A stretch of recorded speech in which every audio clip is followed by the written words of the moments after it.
Good evening. How you doing? Good evening. Over here, Mahershala. Yeah. Hi, How you Tanya doing? Hart.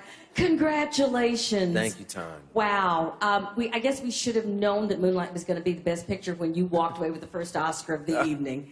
That was a good sign. You are the first Muslim actor to win an Oscar. Yeah. This says a lot at this particular time in our history. Could you speak to that, please? Well, regardless of one's theology or however you see life or relate to worshiping God, as an artist, my job is the same, and it's to tell the truth and try to connect with these characters and these people as honestly and as deeply as possible. And so one spiritual practice, I don't necessarily feel like it's relevant unless it gives you a way into having more empathy for these people that you have to advocate for. But I'm proud to own that, and I embrace that. You know, it's. But again, I'm just an artist who feels blessed to have had the opportunities that I have had, and tried to do the most with every opportunity that's come my way. Thank you. We're going back to 218 and then 156. Okay. Hi. Hey. How you doing? Good. It's Jazz from Awards Daily. Congratulations on the win. Thank you. And congratulations on becoming a father. Thank you. The materials are so personal to Tarell and Barry. How much pressure did you feel to get it right? I think I always want to walk away from any project feeling like the writer, director was pleased with what I had to offer. Considering the personal nature of this project, I think that there was a heightened sense of there was a need that felt a little heightened to me to get it truthful, where they could walk away and feel like I really contributed to their film and didn't screw it up, considering that, you know, I was playing someone who had an extraordinary impact on Tarell's life, and I'm actually glad I didn't know till later more of the details of that of Lieu or Juan's contribution to Tarell's life, but it added a layer of pressure. Going to 156 and then 21. Mr. Ali, congratulations. First of all, back here. I'm sorry. That's okay, right here. Thank you. Congratulations on your win. Such Thank a phenomenal movie. I have a two-part question. Okay. First off, kind of what went through your head when you read the script to begin with, because it was such a beautiful film? And two, obviously have to ask you about the Best Picture and kind of what went through your head hearing La La Land and then hearing Moonlight after all. Well, I sincerely say that when I read the script, look, I don't get to read everything because there's things that I'm just not remotely right for, you know? Ryan Gosling and I read different scripts. It's just what it is, right? But in terms of as far as the scripts that I've read in my 17 years of doing it professionally, Moonlight was the best thing that has ever come across my desk. And that character, for the time that he was on the page, really spoke to my heart, and I felt like I could hear him, I could sort of envision his presence, and I really had a real sense of who that person was, enough to start the journey. And I really wanted to be a part of that project, and I'm just so fortunate that Idris and David Oyelowo left me a job, you know. Very, very kind of them. So yeah, and then in the second part of your question, you know, Moonlight, La La Land has done so well, and it's resonated with so many people, especially in this time when people need a sense of buoyancy in their life and need some hope and light. So that film has really impacted people, sort of in a very different way than Moonlight. And so when their name was read, I wasn't surprised and really happy for them. It's a group of some extraordinary people in front of the camera and behind the camera. So I was really happy for them.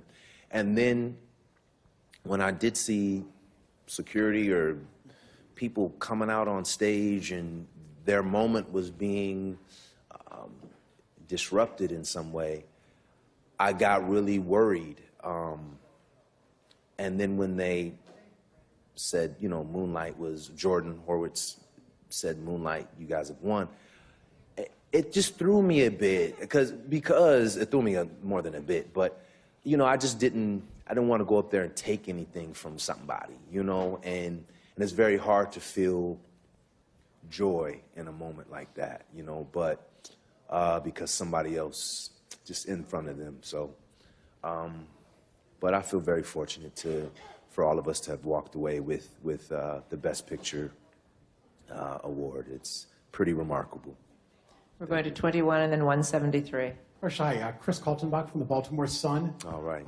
Home to one of your other great... House of Cards. House of Cards. Yeah. First of all, congratulations on your win tonight. Thank you. And as home base for House of Cards, I have to ask you, what do you think your former boss, Frank Underwood, would have to say about your win tonight and about the way the whole thing ended this evening? Bah humbug. No, Kevin, he's been really supportive. I think it's a film that he really loved, and he's told me so. And they've been, House of Cards is the reason I'm here, you know. I've been working to that point 12 years, very steady employment for the most part, and then was finally able to be on something that really resonated with people in a way that, honestly, it was a real shift in the culture. House of Cards was the first binge watch show that was ever binge watched, and so to be a part of that, and that being something that feels really authentic for our culture and a real option in how we view and absorb and embrace content, that was that show. And so so that's the reason I've been able to put certain things together and even have this moment, because of the 4 years I spent on House of Cards. Thank you. We're going to 173 and then down here to 276. I'm here. Hi. Good night and congratulations. Oh, thank I'm you. Anastasia Juliash for Voice of America. Oh. Remy Denton in House of Cards, Cottonmouth in Luke Cage, and now Moonlight. You seem to have very eclectic taste when it comes to picking your roles. Are you working on a project that you could share with us? It will stay between you and us. Well, there's a project called Alita Battle Angel that Robert Rodriguez is directing, and James Cameron. I did in Austin, and I'm really excited about that. I actually play 2 parts in that film, so that was a blast, and I literally wrapped that maybe 2 weeks ago. But then after that, I'm gonna start something in a couple of months, you know, and just honestly excited to read scripts and to have meetings and hopefully work with some more extraordinarily talented people like Barry Jenkins and Tarell Alvin McCraney and this wonderful cast and crew of Moonlight and Hidden Figures, you know. So just feel very, very blessed to have had this award season and this experience. We're going to 276, and I've been told I have to wrap it, so we'll end with 234. Lepacaso Sandoval, New York Amsterdam News. Hi. Hey, congratulations on everything. Thank you. You're welcome, especially being a father. Thank you. You're welcome. Now, this is a time capsule. Yeah. Which would you like to tell your new daughter right now in this world? Give that fatherly advice. Just pray to be guided to your excellence. That's it. And we'll wrap it up with 234. Congratulations. This is Leah Cash from Celebrity Showcase. Yeah. And winning the Oscar, that's a journey that many actors want to be on. And it is a dream, dreaming big. Yeah. And when they reach that dream, Yeah. you know, what's next? Right. So then, therefore, What is next for you? And also, who are some of your role models that you have idolized and you have patterned yourself after? Okay. You don't play. You ask those heavy three-part questions. So as far as what's next, I think I'm going to try it this way. I'm going to just look for material that I'm inspired by and that I respond to,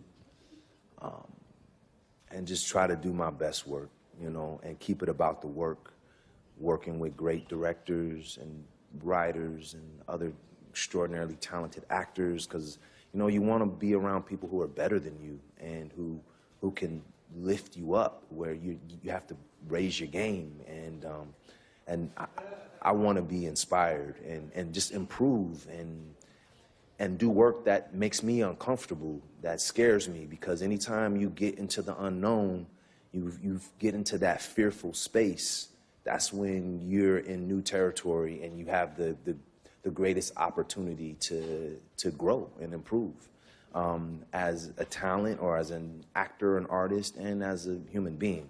So, because it's very difficult to separate them for me, you know? So that's how I would like to approach moving forward. And I think you asked me about who inspired me. Well, look, you know, we could talk about it till I'm some version of blue in the face, but the diversity topic, it's very real in that when I was growing up, I'm 43 years old, I was born in 1974, and there weren't a lot of people on TV, you know, there weren't a lot of films. It was a big deal when Billy D. Williams was in Star Wars. Like, that was a big deal in my house and in my family, and it was somebody who was in the story that I could kind of attach to and say, oh, wow, we're present as well. But for me, that person has always been Denzel Washington, because one, he's just so damn talented, but then two, to see someone who comes from your tribe, so to speak, play at the level of all the other great ones and do it so well, and be able to articulate his voice and his talent in a way that was on par with the very best. And he looks like you too, you know what I mean? And that, like, wow, there's somebody who could be an uncle of mine. Like, those are things that play in your mind as you move forward, you know. And also, what I love about Denzel is not that he's a great black actor, he's a great actor. And I've never looked at myself as a black actor. I'm an actor who happens to be African American, but I just want an opportunity to respond to material and bring whatever I bring to it in some unique fashion, and that's it. But basically, short story long, Denzel. Thank you so much, and congratulations.